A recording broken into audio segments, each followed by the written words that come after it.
시간에 자리에 앉아서 기도하며 예배를 준비하며 나아가도록 하겠습니다.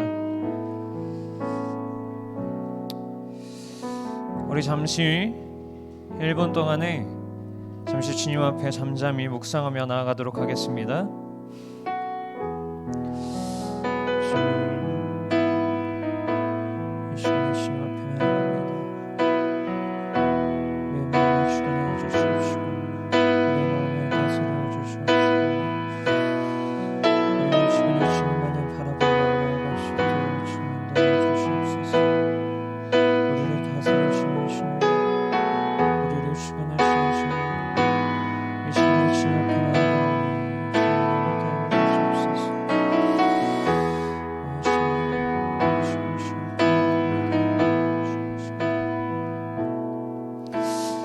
말씀 한 가지 읽고 같이 기도하며 나아갔으면 좋겠습니다. 제가 읽어드리겠습니다.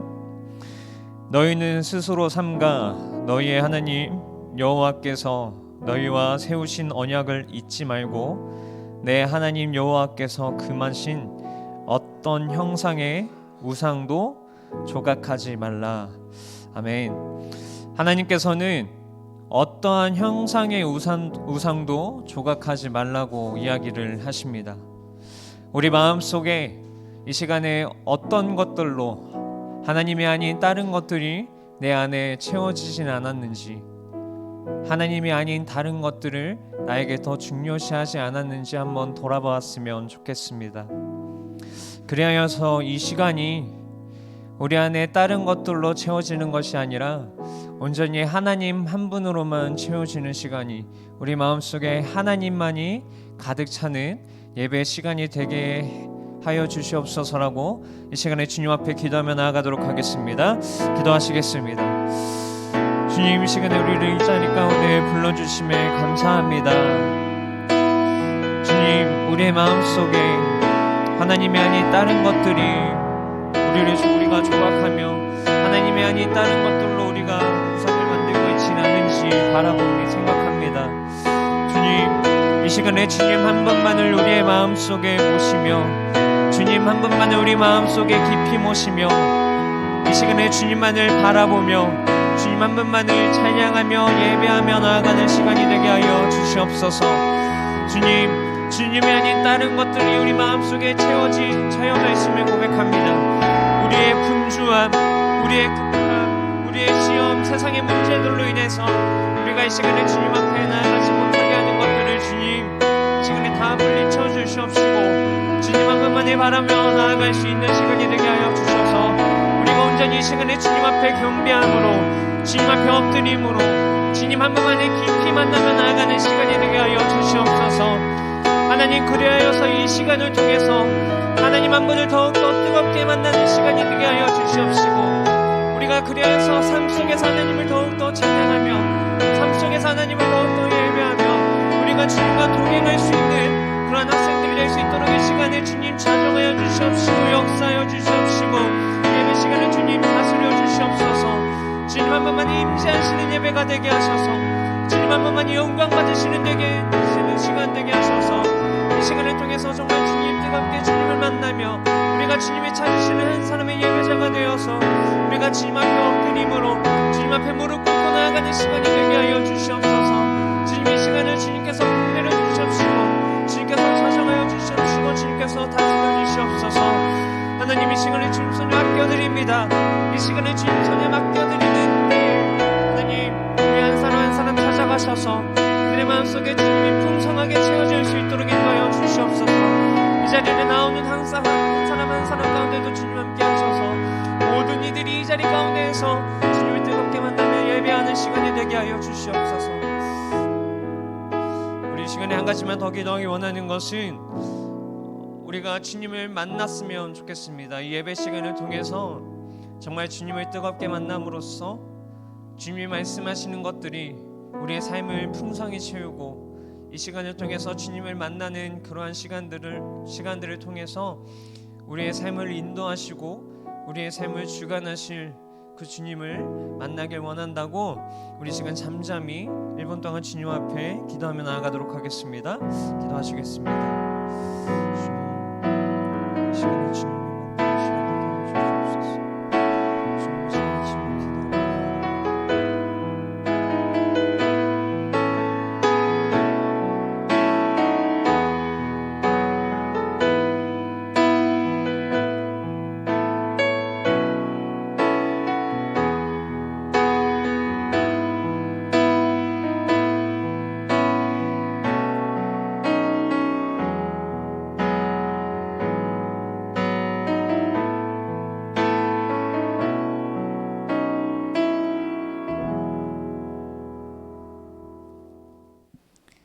저희 사도신경으로 우리의 신앙을 고백하도록 하겠습니다. 전능하사 천지를 만드신 하나님 아버지를 내가 믿사오며 그 외아들 우리 주 예수 그리스도를 믿사오니 이는 성령으로 잉태하사 동정녀 마리아에게 나시고 본디오 빌라도에게 고난을 받으사 십자가에 못 박혀 죽으시고 장사한 지 사흘 만에 죽은 자 가운데서 다시 살아나시며 하늘에 오르사 전능하신 하나님 우편에 앉아 계시다가 저희로서 선자와 죽은 자를 심판하러 오시리라. 거룩한 공회와 성도가 서로 교통하는 것과 죄를 사하여 주시는 것과 몸이 다시 사는 것과 영원히 사는 것을 믿사옵나이다. 아멘.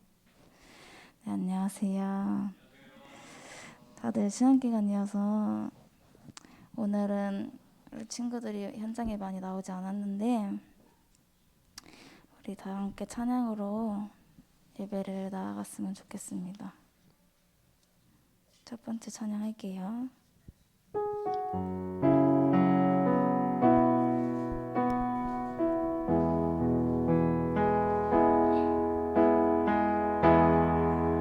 주님 당신은 내 삶 구석구석까지 감찰하시며 나를 응원하시는 분 내 길을 밝혀서 영원한 생명의 길로 인도하시며 나를 격려하시는 분. 저부터 고백하겠습니다. 오 주님 당신은 내 삶 구석구석까지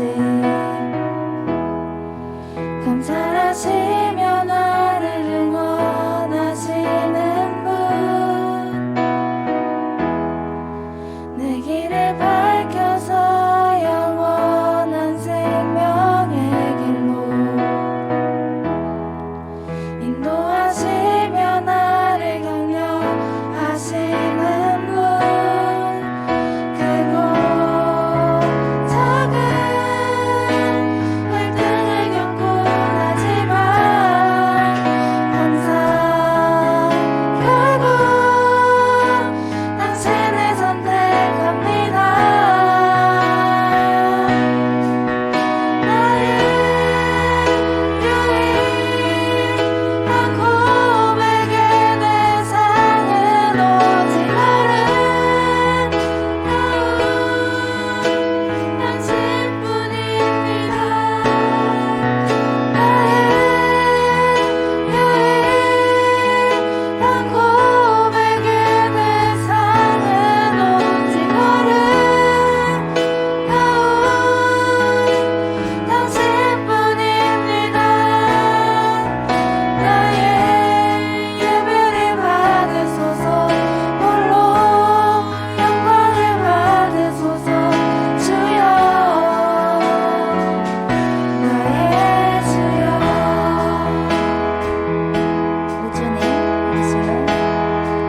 오 주님 당신은 내 삶 구석구석까지 감찰하시며 나를 응원하시는 분 내 길을 밝혀서 영원한 생명의 길로 인도하시며 나를 격려하시는 분 크고 작은 갈등을 겪고 나지만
신나게 박수 치면서 찬양 부를게요.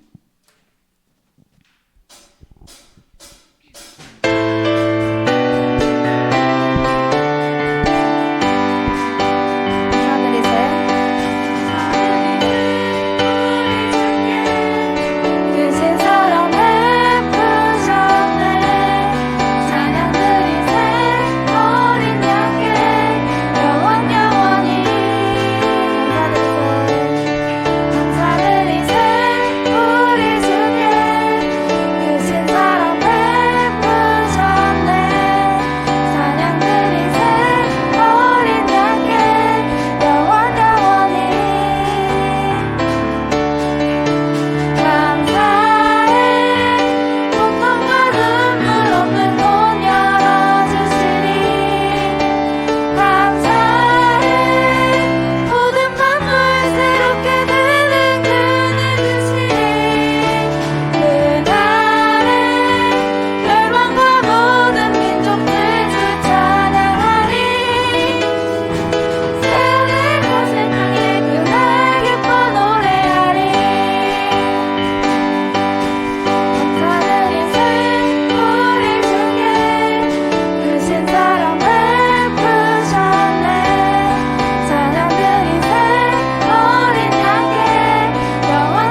나아갔으면 좋겠는데요. 우리가 계속되는 코로나로 인해서 또한 공부로 인해서 여러 가지 각자의 상황들로 인해서 하나님을 멀리하고 지내지 않았는지 우리가 다시금 각자의 믿음을 점검하면서 나아갔으면 좋겠습니다. 찬양의 가사처럼 주님 오실 때까지, 주님이 곧 오실 때까지 우리가 다른 것에 치우치지 않고 정말 믿음을 다하여 그 위에 굳게 섰으면 좋겠습니다. 우리 다 함께 우리의 믿음을 점검하면서 이 기도 제목을 가지고 기도했으면 좋겠습니다. 함께 기도하겠습니다. 하나님 아버지 감사합니다. 우리의 믿음을 점검하며 나아갑니다. 하나님 아버지 정말 우리가 하나님을 인하여서 정말 여러 가지 상황을 인하여서 아버지 정말 멀리하지 않는 다시 한번 돌아봅니다. 하나님 아버지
하나님 아버지, 한 주간 무사히 지내고 이렇게 다시 모이게 해주셔서 감사합니다.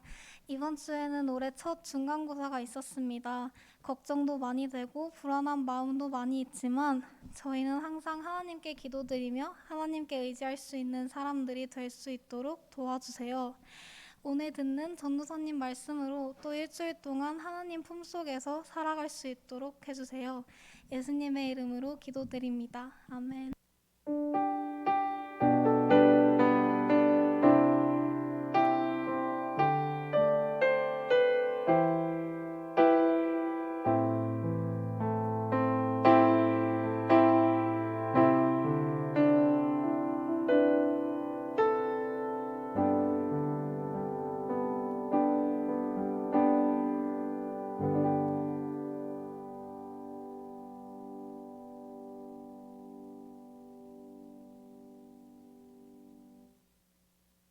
교동문은 60번 시편 139편입니다. 오늘의 교동문은 시편 139편 60번 시편 139편입니다.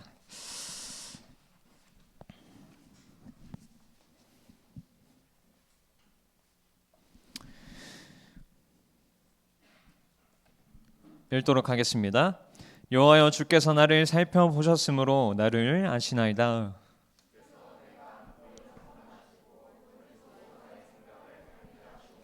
나의 모든 길과 내가 눕는 것을 살펴보셨으므로 나의 모든 행위를 익히 아시오니 내가 주의 영을 떠나 어디로 가며 주의 앞에서 어디로 피하리이까.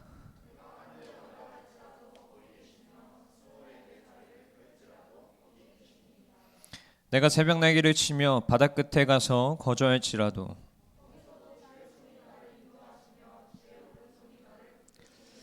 하나님이여 나를 살피사 내 마음을 아시며 나를 시험하사 내 뜻을 아옵소서.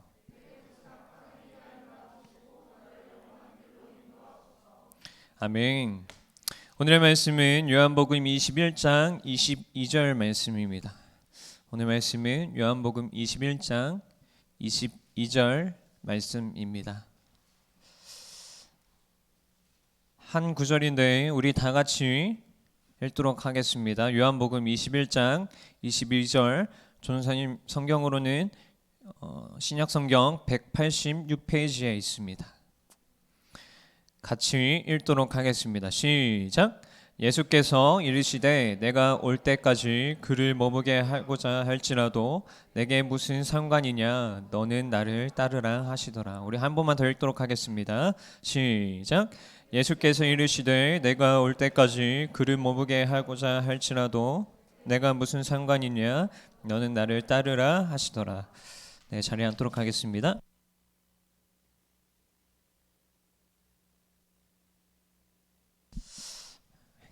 기도하고 말씀을 듣도록 하겠습니다.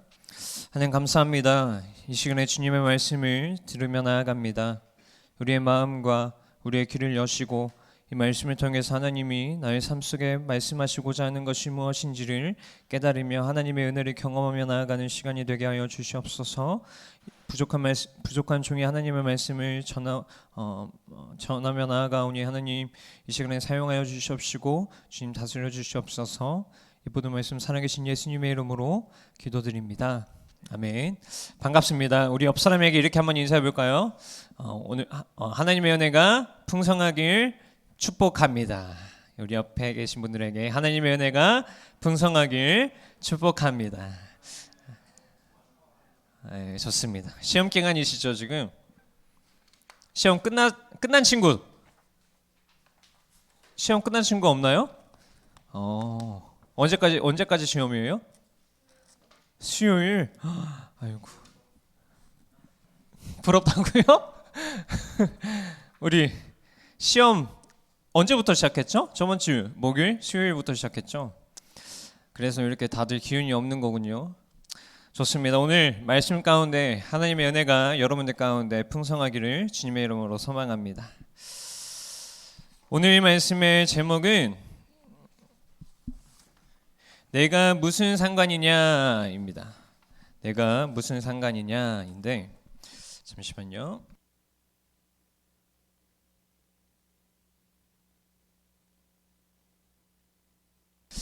오늘 읽은 본문은 무슨 장면이냐면 예수님께서 부활을 하신 이후에 이제 제자들이 예수님이 죽으신 줄 알고 이전과 같은 직업으로 어부 생활을 하고 있었습니다.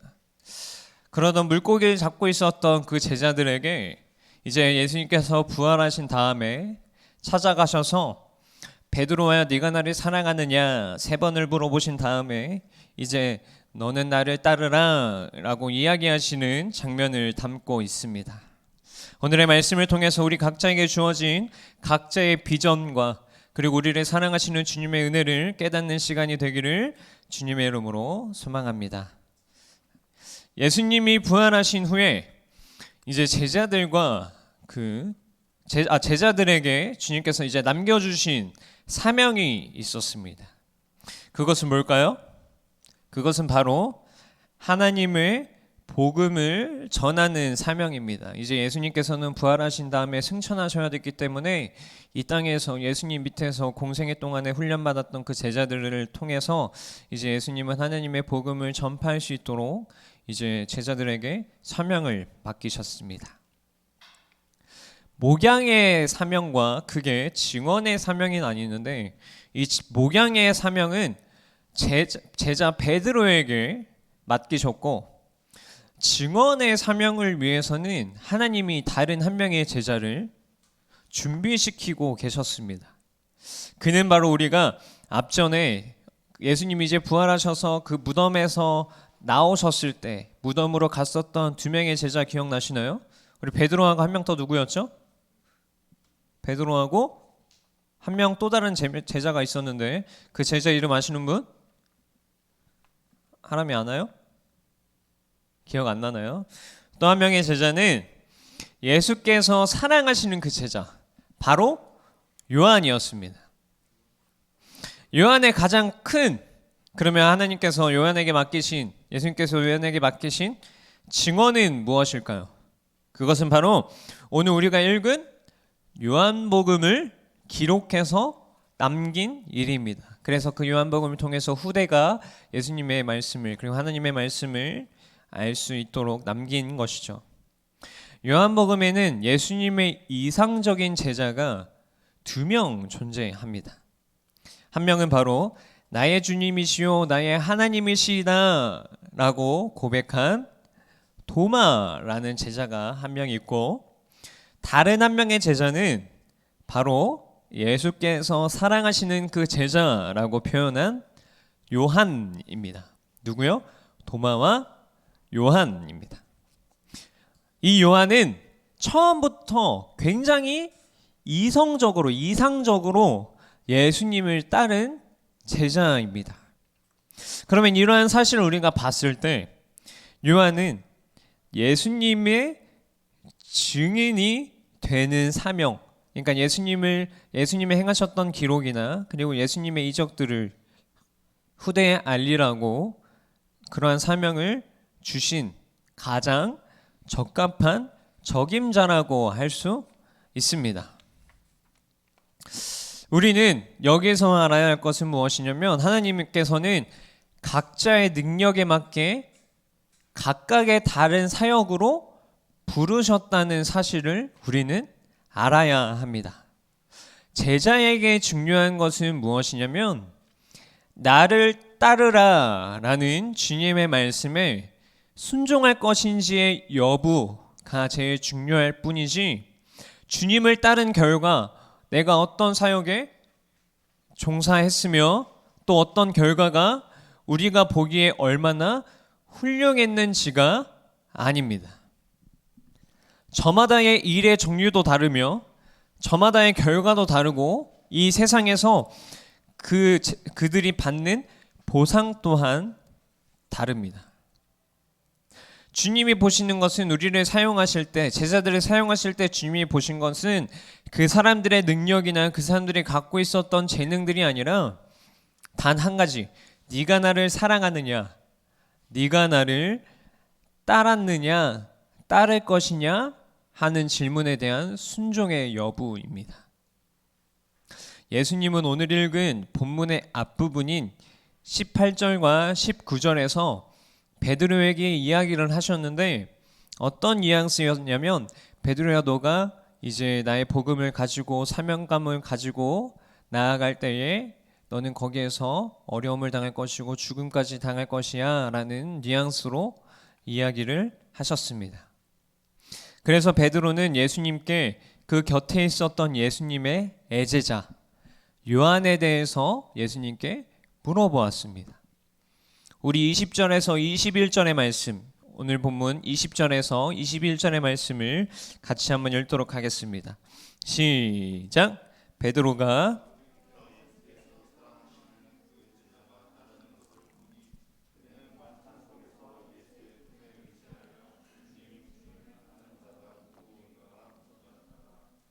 베드로가 그를 보고 예수께 여짜오되 주님, 이 사람은 어떻게 되겠사옵나이까?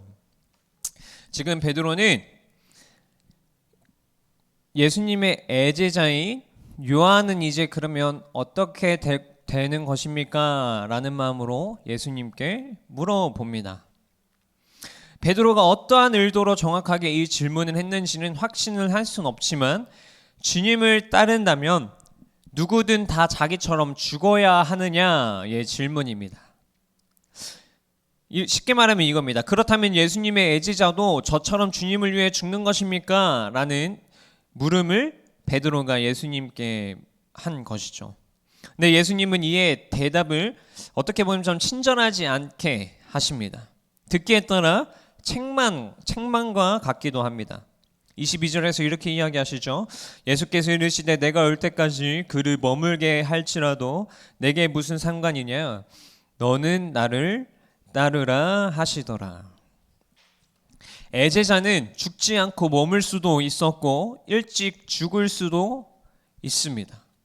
하지만 지금 그것은 베드로가 신경 쓸 일이 아닙니다. 하나님이 누군가를 얼마나 오래 쓰실 것인지, 어떤 일에 쓰실 것인지, 얼마나 환호를 받게 하시고 얼마나 쓰라린 고통을 당하게 하실 것인지는 제자들의 소관이 아니라 오직 하나님께 달린 소관이었습니다. 이 모든 것은, 우리의 모든 것은 보내시는 분, 그리고 우리를 이끄시는 분, 그 오직 하나님께만 달려 있습니다. 마치 주님이 베드로야, 네가 관심들 문제가 아니야. 이것은 나의 문제이고 너에게는 하나의 의무가 있는데 그것은 나를 따르는 것이야 라고 말씀하시는 것이죠. 베드로가 지금 요한과 비교해서 예수님 앞에 물어봤을 때 지금 예수님은 그것은 네가 상관할 바가 아니고 오직 하나님이 이끄시는 대로, 하나님이 역사하시는 대로 너는 거기에 따라가야 돼 라고 이야기를 하고 계시는 겁니다. 하나님이 베드로에게 주신 사명이 있는 것이고 요한에게 주신 사명은 따로 있습니다. 베드로는 목자가 될 것이고 요한은 하나님의 말씀을 선포하는 예언자가 될 것입니다. 그리고 베드로는 추후 설교자가 될 것이며 요한은 저술가가 될 것입니다. 그리고 베드로는 교회의 기초를 닦는 증인의 역할을 할 것이고 요한은 신실한 작가가 될 것입니다. 베드로는 순교의 순환 가운데 죽을 것이고 요한은 오래 살다가 고요하고 평안하게 죽을 것입니다. 이 말씀을 좀 우리 삶에 좀 비추어 봅시다. 어떤 것이냐면 우리의 삶에는 각자 비전과 각자 주어진 꿈들이 있습니다. 그런데 종종 우리는 남들과 우리를 비교하게 됩니다. 상대방의 내가 하고자 하는 것보다 나의 꿈보다 더 크다고 느낄 경우에는 우리는 상대적으로 작고 부족하게 느낍니다. 그리고 또한 내가 가고자 하는 것이 진정 내가 가고자 하는 것인지, 내가 할 수 있어서 하는 것인지, 아니면 그냥 내가 해야 해서 마땅히 하고 있는 것인지 의문이 들 때가 너무나도 많습니다. 근데 이러한 생각들과 이러한 걱정들이 계속해서 지속이 되면 자연스레 내가 하고자 하는 것이 조금은 남들에 비해 떨어져 보이게 되고 가치가 조금 더 없어 보이고 내가 작게 여겨질 때가 있습니다. 그러다 보면 우리의 자존감, 우리의 자존심, 우리의 자신감이 떨어지게 되죠. 그래서 내가 하는 것이 남들에 비해서 왜 이렇게 작을까? 남들에 비해서 내가 하는 것은 왜 가치가 없어 보일까 하는 생각이 우리를 스스로 작아지게끔 만들게 됩니다. 오늘 보면 베드로도 요한과 종종 자신을 비교하면서 때로는 이렇게 스스로 작아지는 사람이 되지 않았나 싶습니다.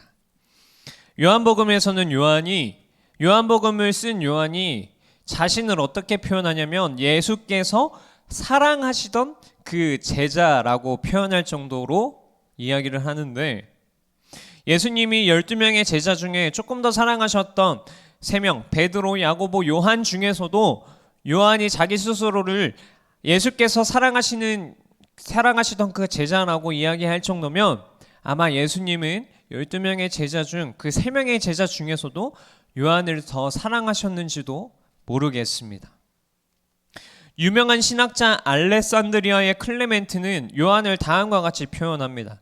요한은 다른 복음서들에는 주님의 육적인 것들이 말해지고 있는 것을 보고서 그의 지식들에 의해 고무되고 성령에 이끌려서 주님의 신성이 충분히 드러나는 영적인 복음을 기록하였다. 또한 오리겐이라는 신학자는 요한에 대해서 이렇게 이야기합니다. 복음서 기자들 중 어느 누구도 요한만큼 분명하게 그의 신석을 드러내지 못했다. 요한복음 18장에서는 요한은 대제사장들, 그 당시에 가장 높은 대제사장들과 아는 사이여서 그의 집을 자유롭게 출입하고 그와 자유롭게 이야기를 했었다고 합니다. 그만큼의 요한은 얼마나 똑똑한 사람이고 사회에서 인정받고 지식이 있었는지를 우리가 알 수 있습니다. 물론 그것 때문에 예수님이 요한을 더 사랑하셨을 수도 있어요. 똑똑하니까. 그러면 그에 비해 베드로는 어떤 사람이었냐면 예수님의 12 제자였다는 것은 동일하지만 지식이 있고 명철하며 지혜가 뛰어난 요한에 비해서는 어부 출신이었기 때문에 투박하고 머리보다는 몸을 더 잘 쓰는, 내가 생각하는 것보다는 나는 실천하는 그러한 모습에 더 가까운 사람이었습니다. 그러면 생각해보면 세상의 관점에서 예수님이 택하여 쓰시겠다고 하면 예수님의 마음에 누가 더 마음에 들까요? 우리가 세상적인 생각을 한다면 당연히 요한이겠죠. 한결같이 예수님을 따랐던 자였고 머리도 좋고 옆에 있으면 예수님의 큰 도움이 되는, 예수님이 생각하지 못했던 부분들까지도 요한은 머리를 쓸 수 있는 그런 사람이 베드로보다는 어쩌면 더 예수님이 사용하시기에 적합한 사람이었을 수도 있습니다. 하지만 예수님은 세상의 기준과 방식으로 사람을 결코 사용하시지 않습니다. 22절의 하반절에 예수님은 베드로를 향해 이렇게 이야기하시죠. 내게 무슨 상관이냐? 너는 나를 따르라. 예수님은 지금 베드로에게 네가 어떤 것도 상관하지 않아도 돼, 너는 나를 따라 라고 이야기를 하시면서 지금 예수님이 가장 제자를 사용하실 때 중요하게 여기시는 것은 무엇이냐면 바로 그 사람이 예수님을 향해서 순종할 수 있는지의 여부일 뿐이지 사람의 스펙이나 사람의 지식이나 사람의 지혜를 보지 않으신다는 것입니다. 요한과 베드로가 각자 자기가 자신이 잘하는 것들로 하나님이 베드로에게 주신 사명이 있고 요한에게 주신 사명이 있는 것처럼 우리에게도 각각 능력에 맞는 사명들을 허락하셨습니다. 각자의 능력과 사명은 주님께서 그 사람에 맞게 주신 것입니다. 그래서 결코 그것을 우리는 남들과 비교할 이유가 없습니다. 우리는 주님께서 주신 사명과 그 능력을 가지고 열심히 우리에게 주어진 삶을 매일매일 우리가 잘하는 것들로, 우리에게 하나님이 주신 것들로 사용하면서 살아가면 되는 것입니다. 베드로와 요한이 하나님 앞에 똑같은 제자였던 것처럼 우리도 하나님의 똑같은 자녀이자 제자입니다. 모든 것을 보내시는 분, 이끄시는 분, 그 하나님께 달려있는 것이죠. 우리를 인도하시는 주님께 순종하며 그 주님을 사랑하며 우리가 하나님의 자녀이고 하나님의 제자임의 자부심을 가지면서 우리에게 각자 주어진 그리스도의 삶을 살아가는 자가 되면 되는 것입니다. 쟤는 어떻고 쟤는 어떻고 나는 어떤지 비교할 이유가 없는 것이고 내가 잘하는 것, 하나님이 나에게 주신 재능들, 내가 가지고 있는 비전들로 각각에 맞는 그러한 꿈을 펼쳐나가면서 그 안에서 하나님의 일꾼이 되어 살아가면 되는 것입니다.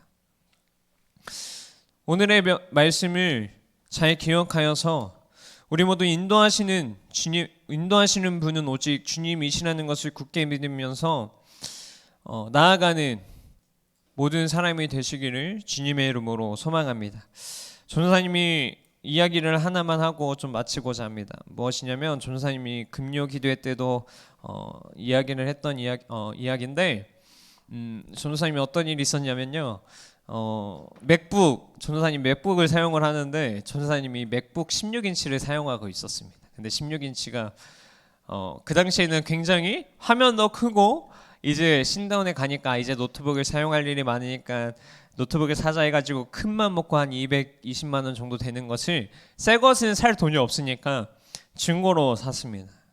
근데 맥북이 난 이번에 맥북이 뭘 알았냐면요. 맥북이 얼마나 보안성이 철저한지 이번에 깨닫게 되었습니다.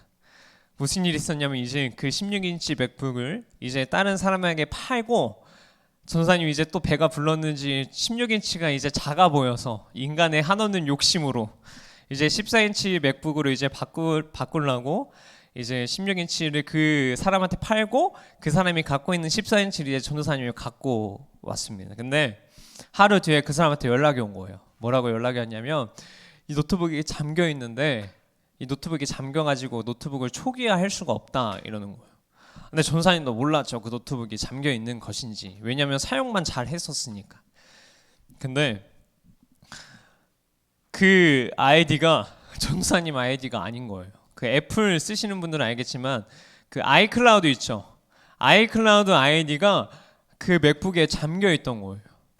그래서 이 맥북을 초기화하고 사용하려 그러면 그 전 사람의 주인의 비밀번호를 입력해야 되는데 전도사님 그 노트북을 이제 거래할 때 그 사람의 주민등록증을 받았어요. 왜냐하면 직거래를 안 하고 전도사님이 택배를 했는데 모르잖아요. 230만 원짜리 돈을 주고 샀는데 이 사람이 나한테 안 보내면 어떡해. 그래서 이제 주민등록증을 받고 그 사람의 민증은 가려진 채로 주민등록증의 그 주소만 이제 가지고 있었는데 그 사람한테 이제 핸드폰에 전화를 하니까 아뿔싸 그 사람의 핸드폰이 변경이 되어 있는 거예요. 근데 번호도 안 알려줘요. 원래 핸드폰에 그 전 번호로 전화하면 이 사람의 핸드폰이 바뀌어서 010 뭐뭐뭐입니다로 바뀌는데 그 사람은 번호는 안 바뀌어 있는 거예요. 그래가지고 어떡하냐 이거를 찾아갈까. 근데 집이 파주예요 또. 근데 전사님 그 당시에 양지에 있었는데 용인 양지에서 파주까지 가려면 왔다 갔다 4시간이거든요. 근데 이거를 어떻게 할까 고민하다가 이거는 찾아가는 거밖에 답이 없다.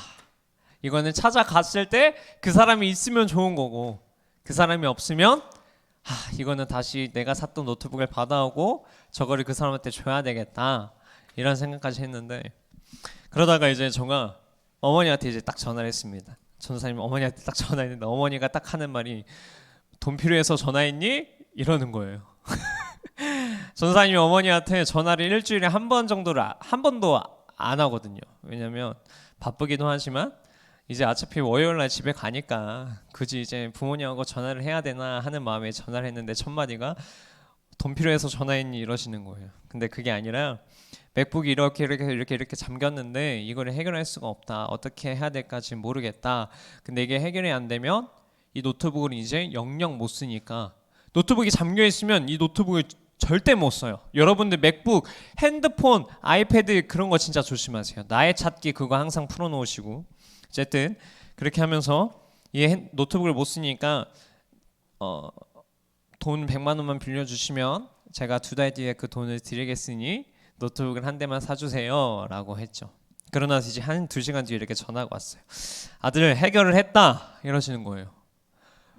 근데 아무리 생각해도 해결할 수 있는 방법이 없는데 이걸 어떻게 해결했냐 하니까 그 아파트 주소에다가 전화를 해서 거기 관리소에다가 전화를 한 거예요.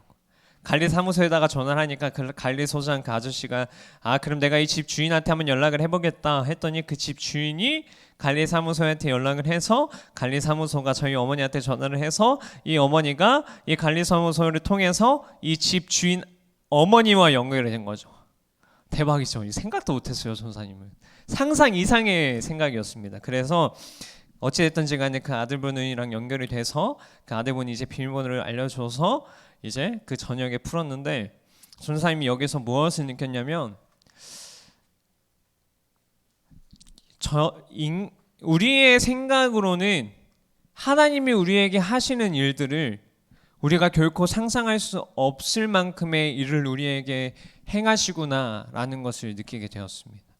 불과 내가 생각하지 못한 것을 저희 전도사님의 어머니가 생각지 못한 방법으로 해결하고 도움을 주셨던 것처럼 인간이 아무리 생각하고 우리가 아무리 머리를 써서 굴려도 우리가 하나님 앞에 우리의 고민과 우리의 질문을 아뢰면 그 하나님께서는 우리가 상상하지 못한 방식으로 우리의 삶을 계획하시고 인도하시구나라는 것을 느꼈습니다.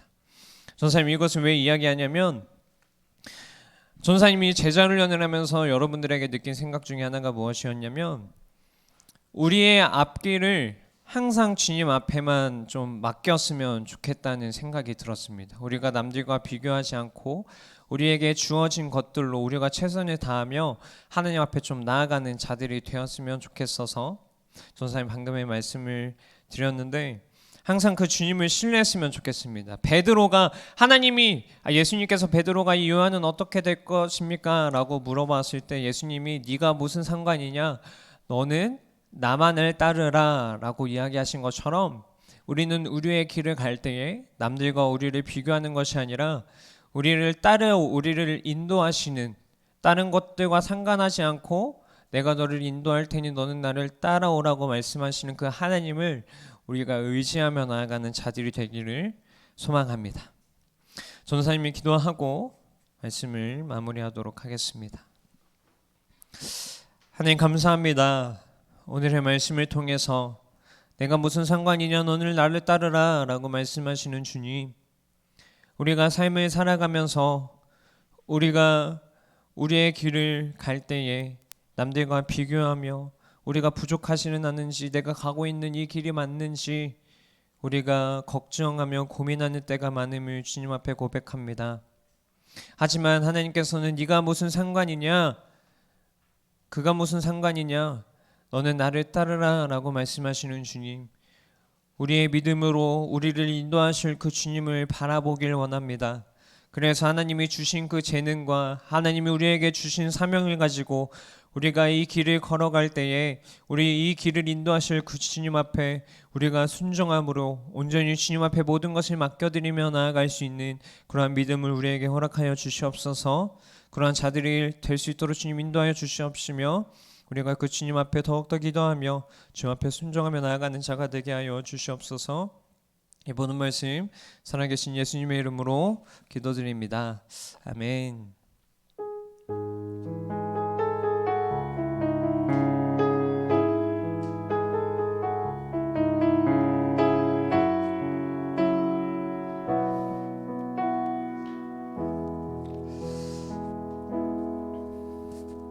우리 이 시간에 준비하신 예물 주님 앞에 올려드리는 시간 가지도록 하겠습니다. 찬송가 324장입니다. 예수 나를 오라 하네 찬양하시면서 주님 앞에 준비한 예물 드리도록 하겠습니다.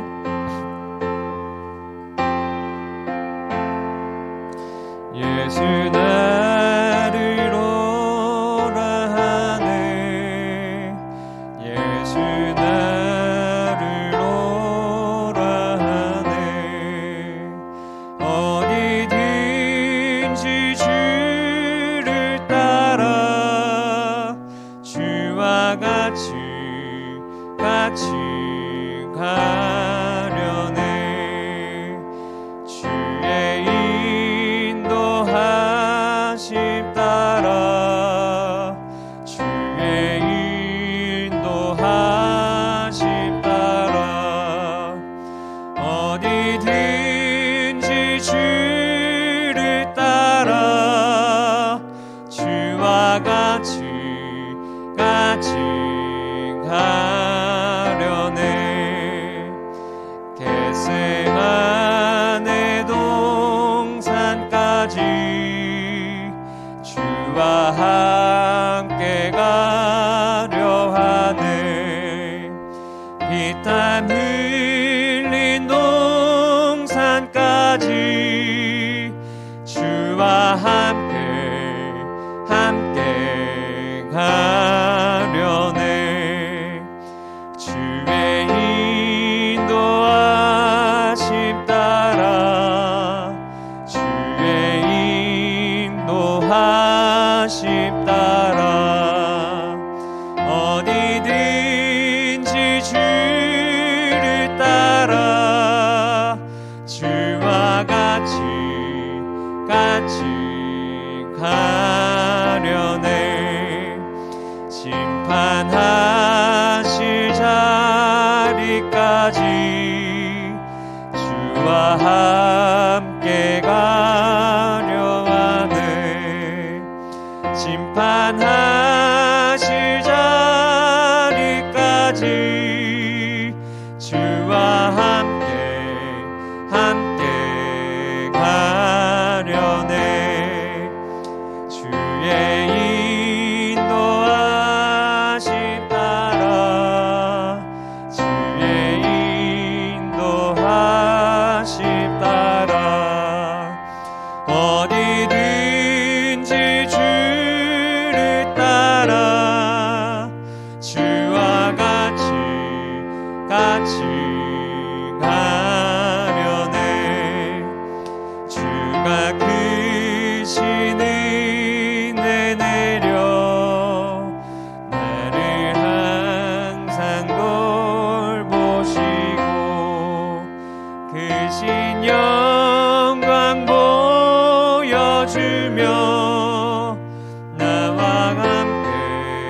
함께 가시네.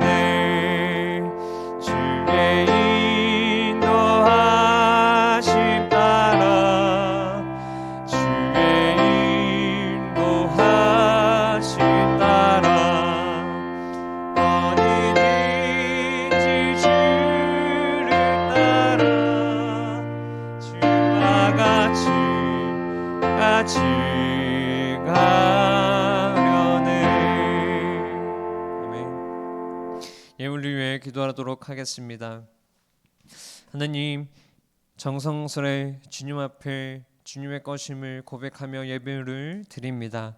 하나님, 예물이 이 땅 가운데서 고난을 받는 자들, 이 땅 가운데서 어려움을 당하는 자들, 신음하는 자들을 위해서 하나님의 나라의 복음이 전파될 수 있는 그런 예물로 사용되게끔 주님 인도하여 주시옵시고, 예물을 통해서 모든 이들이 손을 잡고 하나님의 나라의 백성이 될 수 있는 그러한 도움의 손길이 될 수 있는 예물이 될 수 있도록 주님 인도하여 주시옵소서. 예물을 준비한 손길, 예물을 준비하지 못한 손길 다 복의 복을 더하여 주셔서 주님 큰 복을 주님께서 부어주시고, 우리의 모든 것이 항상 주님의 것임을 고백하며 내가 가진 것 다 하나님의 것입니다 라는 것을 고백하는 우리가 될 수 있도록 주님 인도하여 주시옵소서. 이 모든 말씀 살아계신 예수님의 이름으로 기도드립니다. 아멘. 우리 광고 시간입니다. 우리 광고 주보를 보시고요. 특별한 것은 무엇이냐면 우리가 5월 29일 날에 고등부 야유회가 있습니다. 소풍이라고 보는 게 조금 더 맞는 것 같아요. 그래서 우리가 어디에 갈 거냐면 저기 서울식물원 거기를 갈 겁니다.